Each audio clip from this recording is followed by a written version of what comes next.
Hi friends, ఇదైతే తమలపాకు చెట్టు అండి. చూడండి ఎంత పెద్దగా ఉందో ఆకు. ఇది మామూలు తమలపాకు కాదండి, కలకత్తా తమలపాకు. ఇది మనకు కొంచెం ఒగరుగా ఉంటుంది, కానీ రోజు ఒక తమలపాకు తింటే మనకు ఆరోగ్యానికి చాలా మంచిది. ఒంట్లో వేడిని తగ్గిస్తుంది, ఇంకా మన వెయిట్ లాస్కి ఉపయోగపడుతుందండి.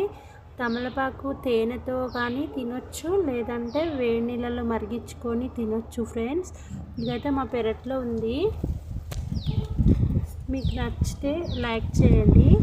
మీరు కూడా ఈ తమలపాకు రోజు యూజ్ చేస్తారా లేదా కామెంట్ చేయండి ఫ్రెండ్స్. కంపల్సరీ రోజు ఒక తమలపాకు తింటే మనకు గుండె జబ్బులు కూడా రావు. పెద్దవాళ్ళు పూర్వకాలంలో ఆకు తినడం వల్లనే వాళ్ళు చాలా హెల్తీగా ఉంటారు. డైజెషన్ ప్రాబ్లం కూడా మనకి మంచిగా అవుతుంది. ఇది వీడియో నచ్చితే ఎలా ఉందో లైక్ చేయండి, కామెంట్ చేయండి ఫ్రెండ్స్.